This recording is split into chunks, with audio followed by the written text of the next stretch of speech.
Baik,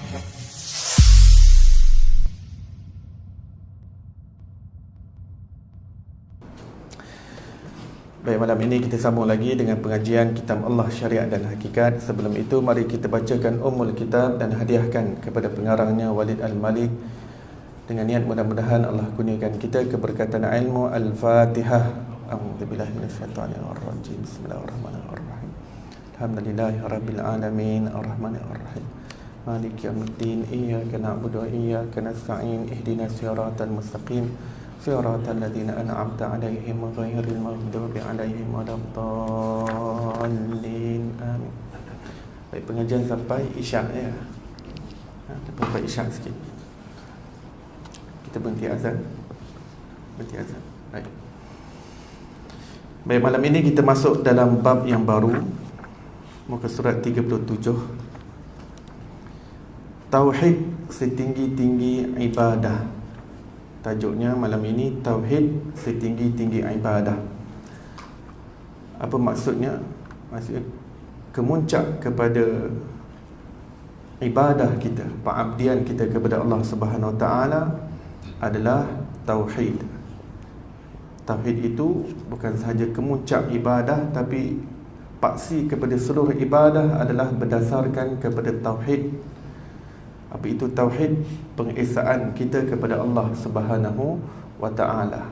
Esa pada zat, esa pada sifat, dan esa pada perbuatan. Esa, ya, menunggalkan Allah Subhanahu Wa Taala. Kita tidak meletakkan sebarang partner untuk Allah Subhanahu Wa Taala, ya, tidak menyertakan sesiapa bersama Allah Subhanahu Wa Taala. Allah bersama segala sesuatu, tetapi tidak ada sesuatu pun yang bersama Allah Subhanahu Wa Taala. Tidak ada sesuatu yang beserta Allah Subhanahu Wa Taala. Itu unik. Allah bersama segala-galanya, tapi tidak ada sesuatu pun yang beserta Allah. Itu akidah Ahlus Sunnah wal Jamaah, ya. Tauhid adalah paksi kepada ibadah, bermakna seluruh ibadah itu menjadi ibadah adalah kerana Tauhid. Lalu kemuncak kepada ibadah itu adalah Tauhid juga. Itu Tauhid adalah sebuah lautan ketuhanan, iaitu samudera ilahi yang tidak bertebing, yang tidak bertepi, tidak ada batasannya. Ya. Bila kata kemuncak Tauhid, sebenarnya kemuncak itu menandakan sampainya seseorang itu kepada suatu kesedaran bahawa dia tidak dapat mengenal Allah Subhanahu Wa Taala dengan sebenar-benar kenal. Lalu dia tenggelam di dalam kejahilan dirinya pula, ya. Sehingga kejahilan diri kita itu berlapis-lapis, bermartabat-martabat. Dan seterusnya seseorang itu mengenal Allah dengan dia mengenal kejahilannya yang penuh dengan jahil, kegelapannya yang penuh dengan kegelapan, ketiadaannya dengan penuh dengan ketiadaan. Lalu dia menghayati wujud yang hakiki, iaitu Allah Subhanahu Wa Taala, dengan dia mengenal siapa dirinya. Kerana Allah itu sudah sampai ke muncak, kita dah tak dapat kenal Allah seperti mana Allah layak untuk dikenali. Lalu kembali kepada diri kita, kembali kepada alam, ya. Lalu melihat alam ini dengan mentauhidkan Allah, mengesakan Allah, ya. Nampak yang bergerak, tetapi di sebalik mata batin kita menyaksikan bahawa yang menggerakkan segalanya adalah Allah Subhanahu Wa Taala, ya. Seperti seseorang yang ada ilmu dan pandang tembus, dia melihat kepada mentol ini, ya. Dia melihat bukan mentol itu boleh menyala sendiri, tetapi dia tahu ada elektrik di sebaliknya. Itu kalau dia ada ilmu elektrik. Kalau dia tak ada ilmu elektrik, dia ingat mentol ini menyala dengan sendirinya. Sebab dia tak nampak ada wire, dia cuma nampak ada mentol saja. Ini kerana kecetekan ilmu dia, sehingga dia menyangka bahawa mentol menyala dengan sendirinya. Tetapi seorang yang ada ilmu, dia tahu di sebalik mentol ini ada lagi wire, di dalam wire itu ada cahaya elektrik. Dia menyambung ke mana sampai kepada penjana elektrik, ya. Demikian seseorang yang ada ilmu mengenal Allah Subhanahu Wa Taala, cara dia melihat alam ini dengan penuh kesedaran, penuh penghayatan, bahawa di sebalik alam ini yang menggerakkannya adalah Allah, yang mewujudkannya adalah Allah Subhanahu wa ta'ala. Seperti mana kita lihat kayu yang berada di atas sungai yang bergerak.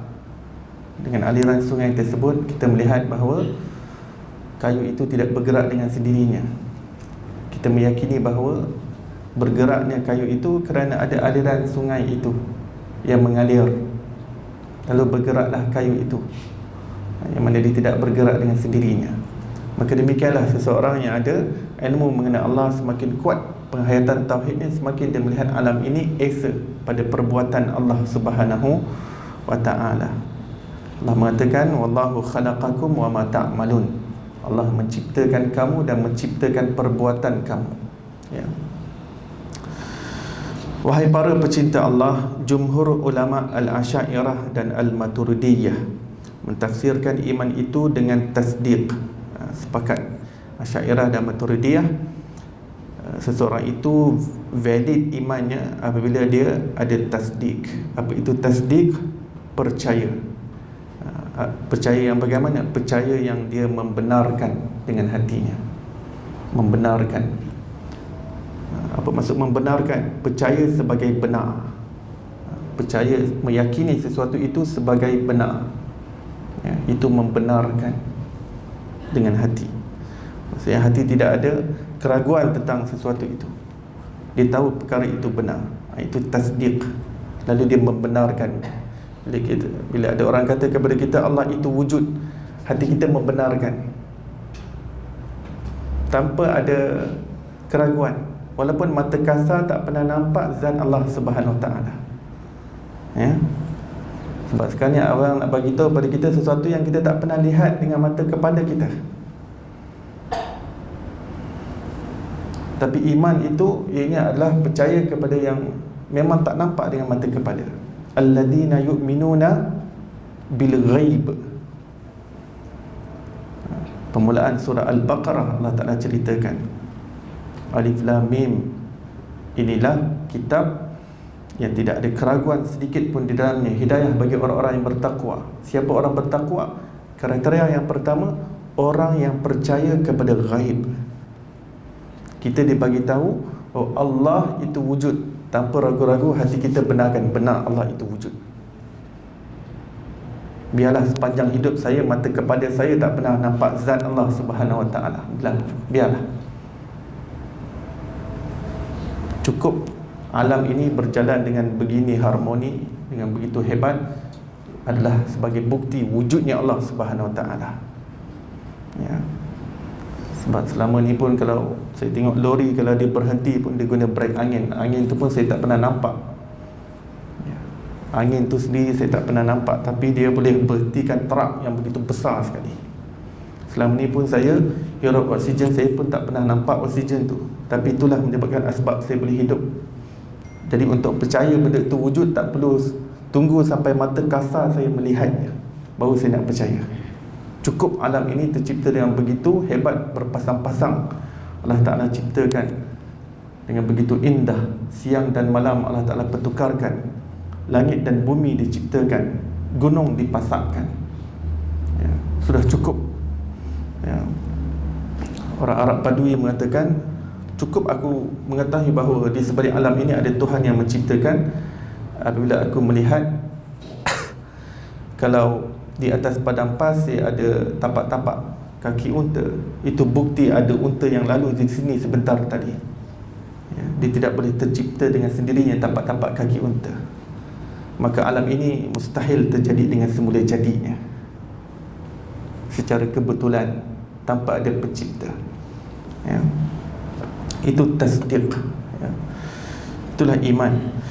Tapi bila seseorang itu sudah percaya dan yakin perkara itu sebagai benar, maka dia menjadi orang beriman. Tapi itu barulah asas. Percaya itu sebagai asas sahaja untuk pendakian yang berikutnya. Kerana iman itu mempunyai martabat-martabatnya. Seperti mana Imam Ghazali rahmatullahi alaih menyatakan dalam kitab Ihya Ulumuddin bahawa orang mukmin ini tauhid dia tak sama antara satu sama lain. ya, ada tauhid orang awam, ya, tauhid yang sekadar nanti kita belajar iman taklid. Ini tauhid orang awam. Nanti kemudian apabila dia bina tauhid dia, iman dia meningkat. Apabila dia meningkat ilmu, dia praktikan ilmu tersebut zahir dan batin, maka keyakinannya bertambah, tauhidnya bertambah, imannya bertambah. Kemudian ia berada pada martabat tauhid yang lebih tinggi. Imam Ghazali kemudian meletakkan tauhid khawas, iaitu tauhid orang khas, orang khusus yang tinggi. Beliau bahaskan dalam Ihya Ulumuddin. Jadi di sini carta yang memudahkan kita untuk memahaminya, ya.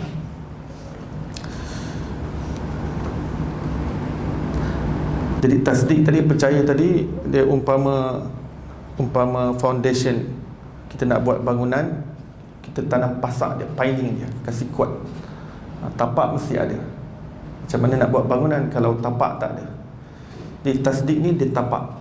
Kemudian nanti nak bina dinding, nak bina ada jendela, ada pintu, ada atap, kemudian sempurna bumbungnya. Itulah kesempurnaan itu, nanti kesempurnaan tauhid. Tinggi martabat seseorang di hari akhirat, di syurga Allah Subhanahu Wa Taala adalah berdasarkan ketauhidannya kepada Allah Subhanahu Wa Taala. Baik, iman yang paling basic sekali dipanggil sebagai iman taklid. Ini yang paling martabat iman yang paling rendah sekali, ya. Iman ini terbit daripada meyakini perkataan guru ataupun meyakini perkataan orang yang mengajar dia, orang yang dia dengar. Katakan kalau ibu bapa dia lah. Ibu bapa dia daripada kecil mengajar dia Allah itu wujud. Maka sekarang dia dah diambil di situ berbahayanya, ya. Di situ bahaya iman taklid, ya. Rapuh. Ulama mengatakan barang siapa yang dia boleh menuntut ilmu, maka dia adalah berdosa besar kerana dia tidak menuntut ilmu, kerana dia rasa memadai dengan iman taklid, ya. Iman mengikut-ikut. Taklid ni hanya boleh dalam fikah sahaja.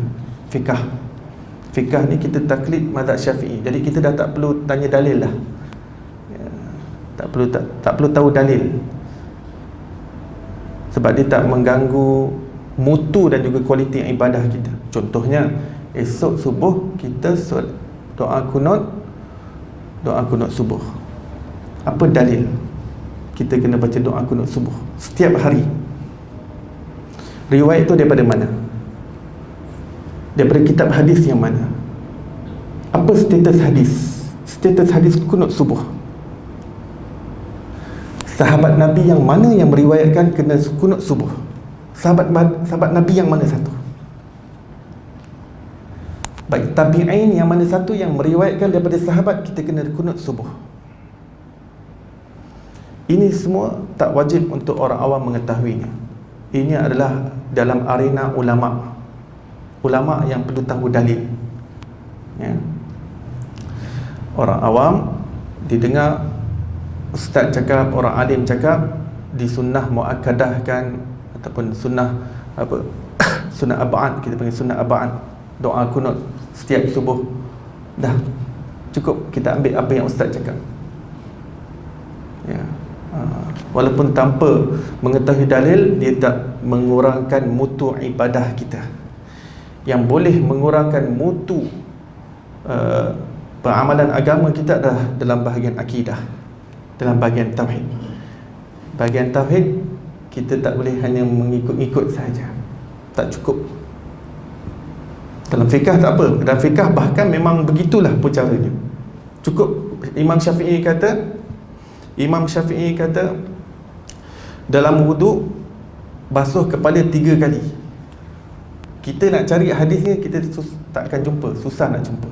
Basuh kepala 3 kali, cari dalilnya, riwayat imannya, susah. 3 kali basuh kepala. Cukup Imam Syafi'i kata, dah, saya berpada dengan kepakaran dan kewibawaan keilmuan yang dimiliki oleh Imam Syafi'i. Saya tak perlu tanya daripada mana dalil Imam Syafi'i, kitabul kitab tak perlu. Melainkan kalau kita memang nak jadi ulama, ataupun saja nak puas hati, tanya ustaz mana dalil, saya saja tanya, tak ada masalah tanya dalil. Ustaz kita ni wuduk ni setiap anggota badan 3 kali, ni mana hadis dia? Hadis di mana kena setiap anggota badan 3 kali, satu persatu? Saja nak tanya, tak ada masalah lah, saja nak tahu. Tapi kalau tak tahu, dia tak terjejas apa-apa pada mutu ibadah. Yang terjejas mutu bab iman. Iman taklid, dia menjejaskan mutu,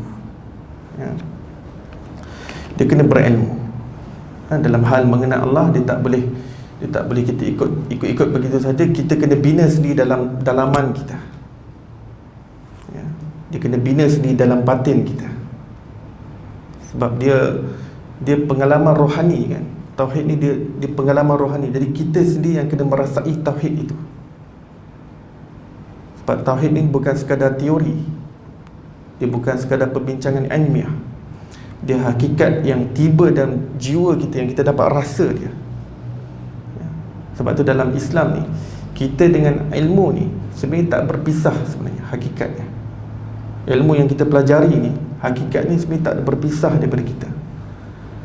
Sebab bila kita dapat ilmu tu sebati dengan kita sebati dengan ilmu tersebut. Maksudnya kita sebati dengan kebenaran yang benar. Ini lain dengan barat ya. Barat ni ilmu suku, kita suku. Jadi ilmu ni dia kata tak ada kebenaran mutlak. Jadi tak ada siapa boleh claim, tak ada siapa boleh dakwa ada kebenaran mutlak, absolute truth. Sebab semua subjektif, semua bersifat relatif. Maksudnya semua benda boleh jadi betul. Semua benda boleh jadi betul. Jadi tak ada siapa boleh claim, maksudnya Islam agama terbenar, Allah sebagai Tuhan yang paling benar, Nabi Muhammad utusan yang paling benar, tak boleh. Dia kata ini cara barat dia menanamkan dalam pemikiran orang yang mengambil ideologi dia. Tapi dalam Islam ni, ilmu, knowledge dengan knower, dia boleh bersatu. Memang dalam Islam ni untuk kita rasa hakikat ilmu tu dalam diri kita. We are as knower, kita yang orang yang mengetahui. Kemudian knowledge sebagai ilmu. Bila kita belajar ilmu tu, kita nak rasa ilmu tu.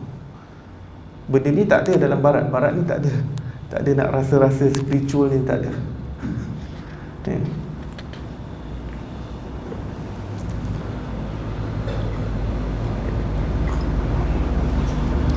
Baik. Bila seseorang dah ada ilmu, dia dah belajar dari dalil, iman hanya berpegang pada dalil sahaja belum mencapai yang tinggi. Dia kena teruskan lagi yang berikutnya, dipanggil sebagai iman a'yan. Iman a'yan yang ketiga tu, iaitu iman yang diperolehi berdasarkan hati selalu muraqabah pada Allah. Kalau berdasarkan dalil ni, dia masih berlegar di otak ya. Bila kita belajar ilmu, maka ilmu tersebut dia berlegar di akal kita. Tapi Imam Ghazali mengatakan sesuatu yang lebih tinggi martabatnya adalah hati. Akal penting untuk kita nak memahami, untuk nak proses data, untuk kita nak menyusun ilmu-ilmu, teori-teori tersebut ya, untuk kita faham. Tapi dia ada satu tahap, dia kena pass baton kepada hati. Sebab hati yang dapat mencakupi knowledge tadi, ilmu tadi, dia dapat merasai, dapat menghayati. Tiba bila ilmu tu, hakikat ilmu tu tiba di hati itu, yang hati dapat merasai, dia jatuh cinta pada Allah Subhanahu Wa Taala. Yang merasa cinta hati, bukan akal. Akal bukan tempat merasa. Akal tempat proses, tempat berfikir, tempat menyusun data. Di sini akal. Tapi tempat bercinta, tempat merindui, tempat bermakrifat, itu qalbu. Dan keajaiban hati, Imam Ghazali mengatakan, adalah sungguh ajaib. Kerana hati ini dia dah semakin rapat dengan roh kita. Maka dia terdedah kepada suatu alam yang apabila dia terbuka, ada lagi alam malakut yang Allah Ta'ala nak bukakan kepada kita. Ilmu-ilmu ni yang berada di luar sana, di sebalik sana. Tapi itu hanya melalui proses penyucian hati, muraqabah, ya. Pintu gerbang dia muraqabah tu. Itu muraqabah, sentiasa merasai bahawa Allah Subhanahu Wa Ta'ala mengawasi dia. Dia dapat merasakan Allah Ta'ala sedang melihat dia. Itu muraqabah. Tapi oleh kerana manusia ini sentiasa sibuk dengan kesibukan dunianya, maka dia perlukan latihan. Dia perlukan latihan. Biasa latihan ini akan diterapkan di dalam dunia tarikah, dalam alam tarikat. Kalau kita dah terbiasa dengan dengan peramalan tarikat, kata tarikat Naqsyabandi ataupun tarikat Chistiyah ataupun tarikat Syatariyah, siapa yang dah tersentuh dengan tarikat ni, dia akan faham. Biasanya nanti mursyid ataupun syekh kata, kamu setiap pagi lepas subuh, kalau boleh mulakan dengan 3 minit dulu, kata 3 minit dulu kamu muraqabah, tutup dulu kain. Tak tutup pun tak apa, tapi sebab manusia ni dia cepat berkeliaran. Jadi ini nak tutup mata kuda. Dia tahu mata kuda bila dia tutup, dia jadi fokus. Dia fokus, ya. Tutup. Walaupun mulutnya tidak berzikir, walaupun mulut tak berzikir, nanti mursyid dan syekh, murabbi merasakan Allah sedang melihat kamu dalam keadaan Allah bukan di atas, bukan di bawah, bukan di luar kamu, bukan di dalam kamu. Dia wujud tak bertempat. Sebab bila kita rasa Allah melihat, bukan Allah ada kat langit mana ni, sedang melihat kita, ya. Dia bukan luar kita, bukan dalam kita. Itu akidah jelas. Dah rasakan saja penglihatan dia yang meliputi kita, ya. Pengawasan dia yang meliputi kita. Dan walaupun lidah dia tidak berzikir, tetapi muraqabah untuk merasakan dirinya diawasi oleh Allah, ini adalah tingkatan mengingati Allah yang lebih tinggi lagi daripada mengingat Allah dengan ada lafaz. Itu termasuk dalam pengingatan kepada Allah. Dia terangkum dalam makna tafakur. Tafakur ni dia sebenarnya ada sejenis zikrullah, tetapi lebih tinggi martabatnya. Dan tafakur sentiasa digandingkan dengan zikir, ya. Sentiasa, kerana dia berkait rapat dengan zikrullah, mengingati Allah. Allah mengatakan ulil albabil ladzina yadhkuruna Allaha qiyaman wa qu'udan wa 'ala junubihim wa yatafakkaruna fi khalqis samawati wal ard. Orang yang celik batin jiwanya, ulil albab, adalah orang yang sentiasa mengingati Allah Subhanahu Wa Ta'ala dalam keadaan duduk, berdiri dan juga baring, dan sentiasa bertafakkur dalam penciptaan langit dan bumi. Di zikir dan fikir, zikir dan tafakkur sentiasa bergandingan bersama, ya. Jadi muraqabah adalah sejenis. Kenapa 3 minit tadi tu? Latih, kursus, ya. Banyak benda kita nak mahir dalam dunia ni, kita kena ada latihan intensif, kan? Orang nak kuat berlari, dia ada latihan dia. Orang nak kuat berenang, dia ada latihan dia. Jadi nak latih hati kita supaya ada perasaan yang terpatri sentiasa dalam jiwa kita bahawa Allah sentiasa melihat kita, maka itulah latihannya. Dan duduknya sebentar itu, tafakur itu adalah, dalam riwayat mengatakan lebih baik daripada 60 tahun, riwayat lain mengatakan lebih baik daripada 70 tahun ibadah. Bukan tak perlu ibadat lagi, tapi nak bagi tahu fadilat amal. Itu muraqabah. Seseorang yang melazimi muraqabah, iaitu sentiasa melazimi hakikat bahawa dirinya dilihat oleh Allah Subhanahu Wa Ta'ala, maka dia akan berpindah kepada iman yang berikutnya, martabat iman hak. Apa itu iman hak? Iman yang diperolehi daripada sebab musyahadah. Musyahadah lebih tinggi daripada muraqabah. Apa itu musyahadah? Menyaksikan Allah dengan mata hati. Apa maksud menyaksikan Allah dengan mata hati? Kita beri laluan kepada azan terlebih dahulu, insyaAllah, dan kita tutup. martabat iman haq, iaitu hati yang bermusyahadah, itu hati yang seolah-olah melihat Allah Subhanahu wa ta'ala. Apakah maksud menyaksikan Allah Subhanahu wa ta'ala dengan mata hati? Itulah maksudnya seolah-olah melihat Allah, yang disebut dalam al-ihsan. Makna al-ihsan yang disebutkan oleh Rasulullah, anta'budallah ka'annaka tarah, itu kamu beribadah seolah-olah melihat Allah Subhanahu wa ta'ala. Apa maksudnya? Maksudnya apa sahaja yang kita lihat pada alam ini, apa sahaja perbuatan dan pergerakan, perlakuan yang berlaku, kita hubungkan dengan perbuatan Allah Subhanahu wa ta'ala. Allah yang menggerakkan. Kita berusaha, apa sahaja yang berlaku di alam dunia ini, makhluk berusaha, tapi yang menggerakkannya adalah Allah Subhanahu wa ta'ala. Hakikat yang menciptakan perbuatan itu adalah Allah Subhanahu wa ta'ala. Ya. Maka apabila kita lihat yang menggerakkan kipas ini, kita tak nampak kipas saja, tapi mata hati kita nampak kekuasaan Allah Subhanahu wa ta'ala lah yang menggerakkan kipas ni. Itu seolah-olah melihat Allah. Ini adalah lanjutan daripada muraqabah, tapi muraqabah ni merasakan dilihat oleh Allah. Tapi musyahadah bukan sekadar dilihat Allah, tapi dia seolah-olah melihat Allah. Dalam keadaan dia merasa diri dia dilihat Allah, tapi dalam masa yang sama dia juga melihat, yakni menyaksikan Allah. Apa maksud menyaksikan Allah? Itu seolah-olah melihat Allah. Kenapa disebut seolah-olah? Kerana yang dia menyaksikan itu adalah dengan mata hati, bukan mata kepala. Selagi mana kita di dunia, mata kepala tak nampak zat Allah Subhanahu wa ta'ala. Dan seluruh sifat-sifat yang ada dalam dunia ini, kita nampak semuanya adalah penzahiran daripada sifat Allah Subhanahu wa ta'ala. Itu pun maksud menyaksikan. Dan zat alam ini yang ada, hakikat yang sebenar adalah wujud yang hakiki hanya Allah. Alam ini pada hakikatnya tidak ada. Hakikat ini asalnya adalah tidak ada. Lalu mata hati berpegang dan berpaut kepada siapa yang wujud hakiki, yang mewujudkan alam ini. Jadi dia hidup dalam dunia ini seolah-olah melihat Allah. Ya. Bila sebati yang sedemikian, maka dia pergi kepada yang kelima, iaitu martabat iman hakikat. Ini yang tertinggi. Ini Imam Ghazali kata tauhid khawas, tauhid orang khusus.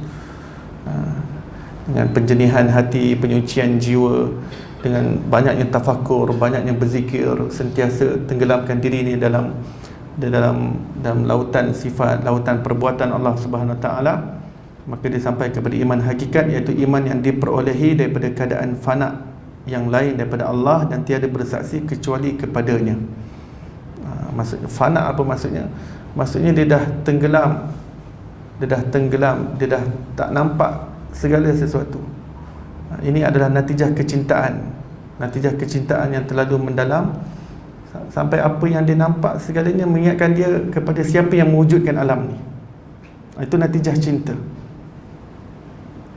Majnun, lihat kisah Majnun dengan Laila. Majnun apa yang dia nampak semua dia ingat Laila. Dia nak makan, mana roti tu terdepan kau tu, aku nampak Laila. Aku tak nampak roti, nampak Laila. Ada sekali ada orang nampak Majnun cium tembok-tembok dinding. Kau gila ke? Yalah, nama aku Majnun dengan Laila. Kenapa kau cium tembok ni? Kau nampak tembok ya? Aku nampak ini dinding ni dinding kota Laila. Aku nampak Laila di sini. Itu kan natijah cinta. Ada sekali orang nampak Majnun, dia kucup tapak-tapak kaki anjing lalu di kawasan pasir, dia kucup-kucup di kawasan pasir yang nampak tapak kaki. Kau buat apa Majnun? Ini tapak kaki daripada anjing yang datangnya daripada kota Laila. Tapi kena anjing tu. Oh, kau nampak anjing ya? Aku nampak Laila. Natijah cinta. Jadi alam ini, alam kita nak berkenalan dengan Allah, alam nak kita bercinta dengan Allah Subhanahu wa ta'ala. Hanya Allah yang memiliki segala apa yang mawujud. Segala yang wujud ni Allah yang memilikinya, Allah yang menggerakkannya. Allah yang mewujudkannya. Maka sekalian yang mawujud adalah mazhar, iaitu penzahiran, kenyataan ataupun kesan bekas daripada perbuatan Allah itu sendiri. Setinggi-tinggi ibadah adalah tauhid, iaitu mengesakan Allah dengan sebesar-besar, dan sebesar-besar dosa adalah syirik kepada Allah. Itu syirik, menduakan Allah. Wa ma khalaqatul jinna wal insa illa liya'budun. Firman Allah, dan tiada aku jadikan jin dan manusia melainkan untuk mengabdikan diri kepada aku. Sayyidina Ibnu Abbas mengatakan mengabdikan diri di sini maksud mengenal Allah Subhanahu wa taala. Kerana hakikat pengabdian adalah terletak kepada pengenalan kita kepada Allah. Hakikat ibadah di sini ialah mentauhidkan Allah dengan ikrar, dengan ucapan. Sebab untuk nak valid iman kita, kita kena ikrar asyhadu an la ilaha illallah. Kemudian dengan tasdik, iaitu dalam hati. Kemudian dan perbuatan kita kena tunjukkan yang kita ni orang yang bertauhidkan Allah. Ikrar ialah mengucap dua kalimah syahadah dengan memahaminya secara benar. Tasdik pada qalbi adalah keimanan berdasarkan ilmu yang difahami. Tasdik pada roh adalah pandangan mata hati hanya Allah yang sebenar-benar mawujud. Ini wujud yang hakiki hanya Allah. Alam ini, saya, tuan-tuan dan perempuan, wujud yang majazi, wujud yang bersifat bayangan. Bersifat bayangan. Manakala tauhid perbuatan adalah melaksanakan perintah Allah dengan ikhlas. Ikhlas itu dia kesempurnaan tauhid. Ketika kita melakukan sesuatu amal, sesuatu perbuatan, ya, kita dah memang kena solat, tetapi kesempurnaan tauhid di situ apabila kita ikhlaskan amal ini kerana Allah, semata-mata kerana Allah, bukan kerana dunia, bukan kerana akhirat, kerana Allah Subhanahu wa ta'ala. Wallahu alam. Sampai di situ.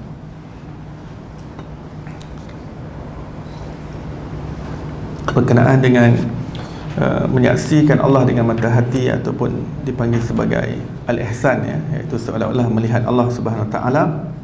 Saya tulis dengan panjang lebar kupasannya di dalam buku saya insya-Allah yang terbaru, yang akan tak lama lagi dicetak dan diterbitkan. Buku berjudul Solat Seolah-olah Melihat Allah, ya. Buku ni agak tebal tetapi berbaloi untuk kita belajar sebab ianya adalah saya kupas dan syarahkan daripada kitab asal Habib Hasan bin Saleh Al-Bahar. Beliau menceritakan bagaimana kita dapat mengenal Allah menerusi solat. Bagaimana dengan solat itu kita dapat tambah kenal Allah SWT. Bagaimana solat itu menjadi lombong cahaya kepada kita, untuk kita mengambil cahaya makrifat, cahaya pengenalan kepada Allah Subhanahu wa ta'ala. Setiap tempat yang pengajian Allah Syariat dan Hakikat, selepas kita ini insya-Allah saya akan terus sambung kepada pengajian kitab Solat Seolah-olah Melihat Allah. Dia lebih tebal, 300 muka surat, tapi dia ada kesinambungan. Bila kita dah ada asas daripada kitab ini, dia ada kesinambungan dengan kitab yang lain. Mudah-mudahan Allah SWT memberikan kita kemanisan solat dan hakikatnya, hakikat khusyuk, hati yang bersama dengan Allah Subhanahu wa ta'ala. Amin ya rabbal alamin. Wa sallallahu ala sayyidina Muhammadin wa ala alihi wa sahbihi wasallam. Alhamdulillahi rabbil alamin. Kita tangguh majlis kita dan tasbih kifarah dan surah wal asr. Subhanallah bihamdihi, subhanakallah bihamdika, asyhadu an la ilaha illa anta wa astaghfiruka wa atubu ilaik. Bismillahirrahmanirrahim. Wal asr innal insana lafi khusr illa alladhina amanu wa amilus salihat wa tawassaw bil haqqi wa tawassaw bis sabr. Assalamualaikum warahmatullahi wabarakatuh.